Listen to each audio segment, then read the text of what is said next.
Hello, I'm Dieter. And I'm Kirsty. And welcome to Win Some Loosemore, a channel dedicated to the hobby of board games. This is our April update. This month we've been playing lots of games as ever, and so we thought we'd just kind of fill you in on what we've been playing, what we liked about the things we've been playing, what we didn't like so much. That's basically it. So, Dieter, do you want to kick us off with We've played lots of things. Shall I start with the stuff that I've played that you haven't? Yeah. To get that out of the way, because I'm still going to the group that I go to on Monday, and it's been fun. I've got to teach quite a few games. Got in a 5-player game of Concordia, which is one of my top 10 games, which I really like. It's your top 10? It is. I really like it. First time I've played with 5, because I've only played 2, 3, and I think 4, but definitely 2 and 3.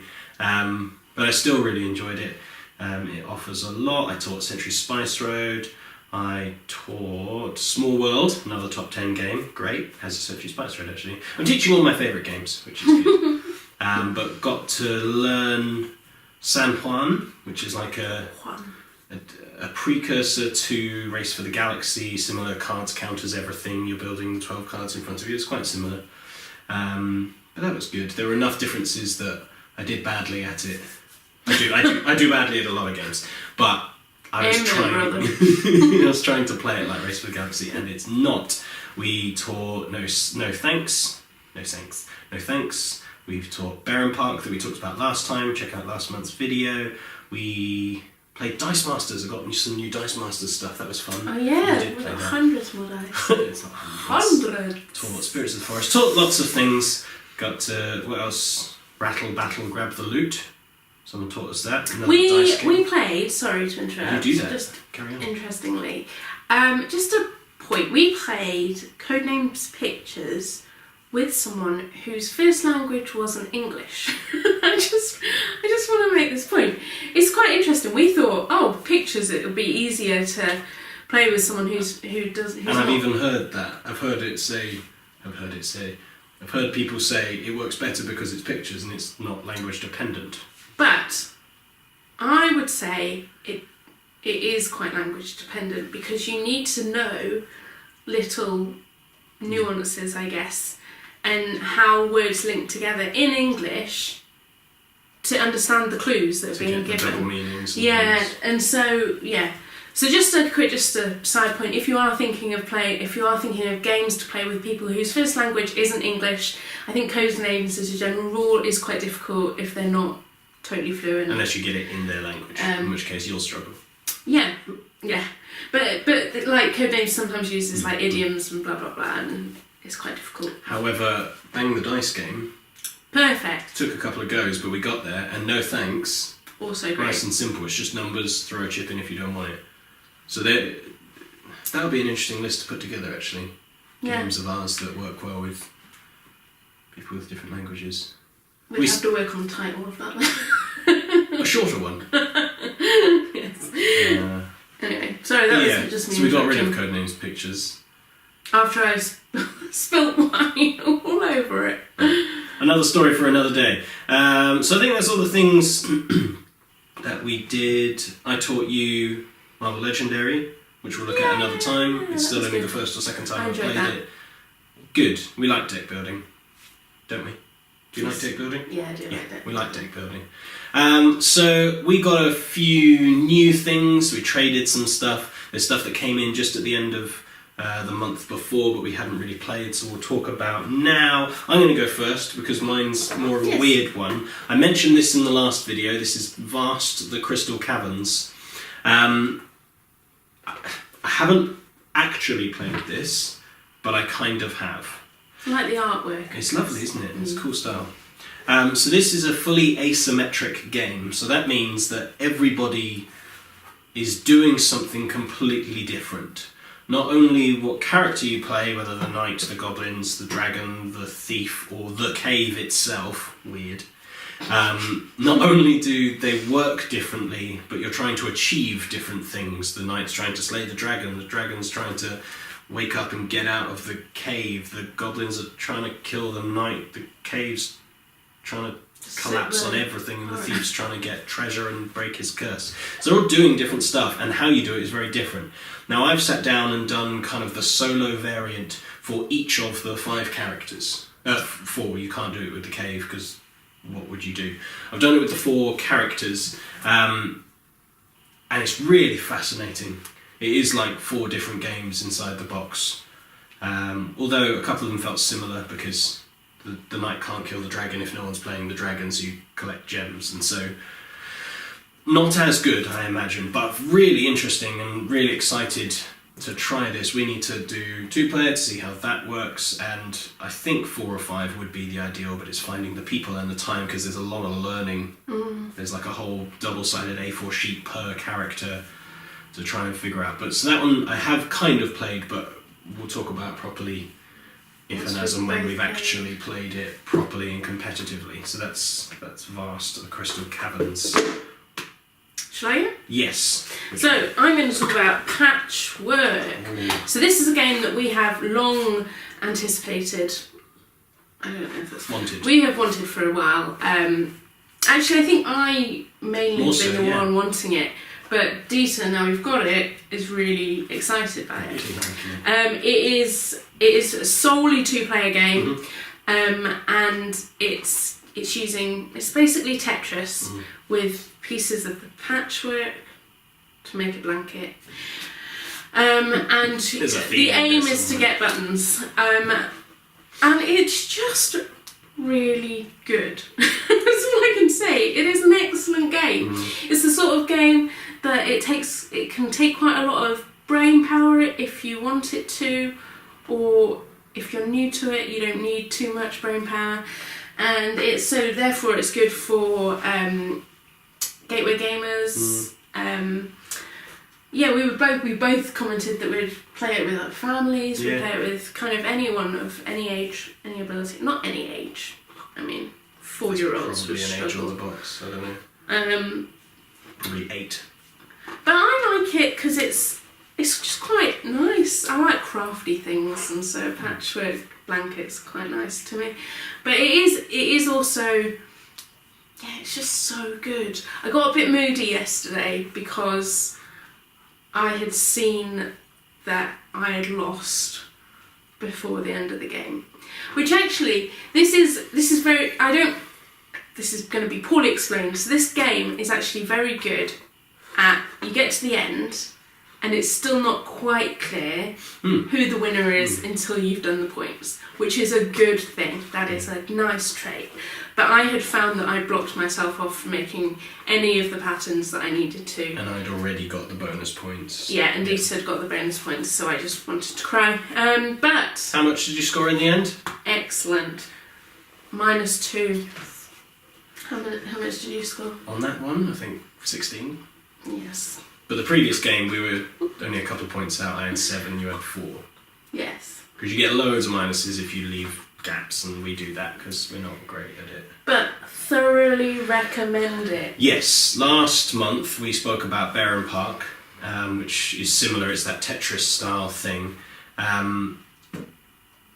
We then played that 4-player. We taught that to some friends of ours, and that was really good. Different dynamic in 4. As a game, I think I prefer Patchwork. It's close. They're very similar. They're similarly light, but I think because Patchwork is just so, this is what it is. It's self-enclosed. You don't have to worry about scaling or thinking about I don't know. Yeah. Check out both of them, but if you're a 2-player people, Patchwork significantly cheaper. Dieter, Yes. tell us about one of yours. A game I have wanted for quite a while. I played it years ago, a couple of years ago, 3-4 years ago. When it came out, it was a Kickstarter that my eldest brother and his wife are actually in the rulebook as contributors. Kickstarter backers. That's the one. This is Thunderbirds. Stop right there. I Thank you very love much. this. This is beautiful. I want to frame it. It is so lovely. Anyway, you may continue. Thank you. Now, this is the same designer as very popular game Pandemic, which is a cooperative game. This is a cooperative game as well, but it's It's similar-ish, I suppose, in some of how it works. It's the same designer. They're throwing out, you do as much as you can, then a bad thing happens, and then you do as much as you can, and a bad thing happens, and that kind of thing, and it gets worse as you go along. I prefer it to Pandemic. When I wrote out my original list of games I've ever played, I put this higher than any of the Pandemics I've played. And so I've been excited to get this, and then there's the maths trade thing on Board Game Geek where you just put stuff on and people take it and you get other stuff, and crazy clever. And we finally got this, and I was so pleased. And then we played it, and I was really pleased because I really enjoy it. Interestingly, I think I'm supposed to be too young. Not for the game, it's a 10+ game. 34 plus. Not 34. No, I'm just saying it'd be funny if a board game had that. Because then I would be too young. Yeah, because then you would be too young. Yeah, it would be hilarious. Oh yeah, I'm supposed to be too young. This was only probably still just about the reruns on TV, because it's 60s originally? Yeah. And then through the 80s it was around again. Blue Peter, Thunderbird, Tracy Island and stuff was around, but my brothers are probably of the right age. I'm probably just a bit too young, and yet I have a lot of fond memories with lots of toys, and I had lots of hand-me-downs as the youngest child. And so I know this and like this a lot, and it's all linked in with the show. All the events are things that happened in the show. All the schemes of the bad guy, the Hood, they use images from the show. So it's really cool. But you don't have that connection, do you? You're even younger again. Well, not that much, but you rightly don't know it because you're of the age. I'm saying it badly. Even That's that right. was terrible. That's all right. Thank you. Encouragement. You're all right. But we both preferred it to Pandemic, didn't we? Yeah. It was fun. Yeah. We won. And on reflection later, I asked Kirsty, this is why I'm telling this story, because I found it very funny.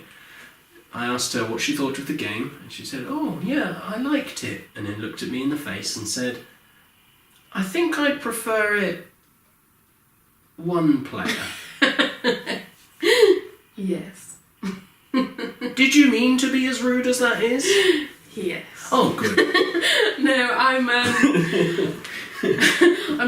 not a team player. In cooperative games, you need to be a team player, and so when people suggest to do things, I get angry that someone else would suggest something, and I just want to make my own decisions. I am a little prone to alpha gaming as well, which is bad. He alpha games all the time. Only a little. And my brain hasn't caught up with what's going on the board, and then he's suggesting stuff, and I'm like... Or you were just thinking of something else. But it's okay, because I love you, but just next time I'll play by myself. I then did play by myself, and it's harder. I prefer playing with people. But it's good, I really like it. The miniatures of the ships are cool. You're moving people around the different places to accomplish the different missions, but that's not really the goal. You have to... It's cool. Check it out. Check it out. Check it out.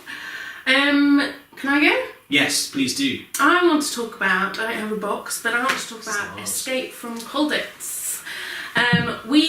We've been aware of this because this is an old game. So we've been aware of this for donkey's years now, about a year and a half.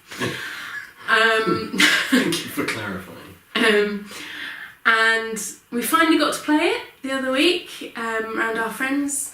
They have one of the original sets that's very oldie fashioned, and it's got swastikas all over it. The new ones does not. do not have swastikas all over them. But it was lovely because it was very vintagey looking. And yeah, it was about escaping from Colditz, the prisoner of war camp. So you are prisoners. You've got a number of prisoners. One player's the Germans. One player is the Germans, and you have to kind of move, and you move about the prison in a kind of Cluedo way. I guess there are spaces that you're counting around, and then you're gathering things to help you escape, like rope and keys and different things.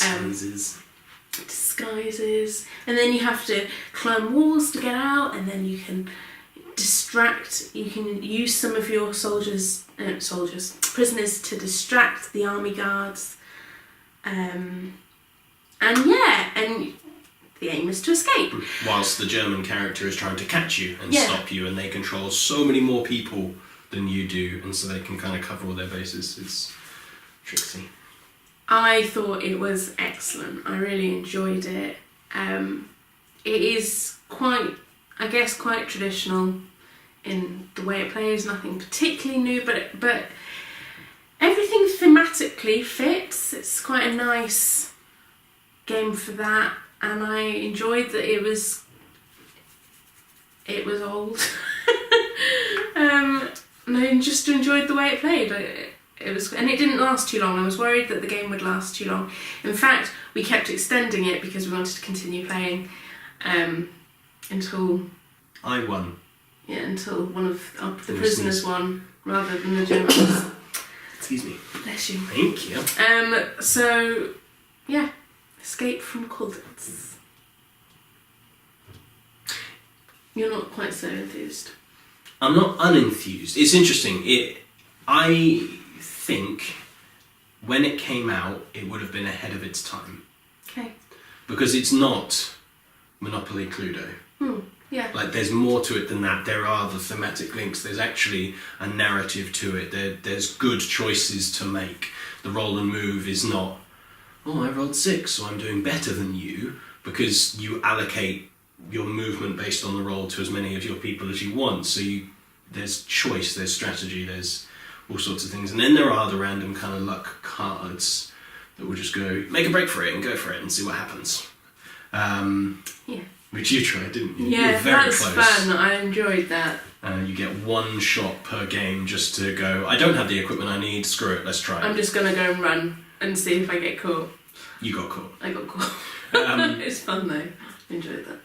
So it'd be interesting to try the new version to see how they've potentially altered it. Because to me it felt classic and traditional, but that's because I'm used to all the others. But to people who are used to the others, it might be a really cool stepping stone because it has some of the traditional feel. Yeah. So I appreciated it, but it has some of the mechanics that I'm not as excited by. But I appreciated it and I get it, and it's good, and I see why it's still in print and popular. Yeah, it's good. Good. So that's what we've done. You've done yours. I think so. Yes. Next, what month is next? May. May. Oh, quick point. We might not have one of these in May because we're at the UK Games Expo. Woo-woo! So excited. So at some point, I will throw up some footage of. Not that kind of throw up. Something you'll throw up. I will upload some footage from what we do and see there. And so that might be instead of this. We might do one of these, but just to warn you, that probably won't be because it's that weekend that we would normally do the filming for. Is the weekend we're away. Okay. Come and say hi if you're going to the Games Expo. Yeah, we're there on the Friday. We're both a little bit socially awkward, so we'll say hi back. You will. But that'll be it. Dieter will just. I will imagine I didn't hear you. But But if you say, hey, do you want to come play this game, then I'll come over and play the game. Then we'll be friends. Yeah, looking forward to playing games. Hopefully the 3rd Century game will be out. We've no idea. Unclear. But this month, Keyforge 2nd set is coming out, finally, so that pre-order should come through. I keep getting Kickstarter updates from a couple of the big projects from ages ago. 7th Continent might finally send the expansion. Don't know. That's been 8 months longer than it might have been. But that's okay. We'll get there. So some new things coming and lots of games that I want to try. Sushi Roll, something. That'll be at Games Expo. At the Games Expo, yes, that will be interesting to try. So yeah, we'll update you on that. So between now and then, yes, Do you have anything in particular you want to try? I suppose I kind of want to try Vast just so that I can say I've tried it. Not that excited about it. So It's not your kind of thing, is crawler. it? Yeah. Who cares? I care. And that's why I'll play it. I don't know. We have a lot of good games, as you've seen. So just some more of that. Race to the Galaxy, Thunderbirds again, Patchwork again, Keyforge again. I have played Dice this month. Masters I just haven't mentioned it because I play it every month. Dice Masters, cool. We played Codenames Duet. Oh, can't mention that. That was in May. Yesterday. It will come up next time. Cool. That's it. I think so. All right. Well done, if you're still watching. I thought you said to me. Well, thank you. Well done, Thank you. if you're still watching. Yeah, a bit rambly. It's all right. So we will see you whenever our next video is. And yeah. Until then, play games and follow us on social media. Instagram, it's the hot one right now. Figuring that one out. Twitter, a little bit on the screen. Don't bother with Facebook. Facebook exists. We're not good at it. Subscribe. Notifications bell. Do it. That's not a bell. That's a right, you weren't really unraveling. Okay. Have a good week. Bye. Bye.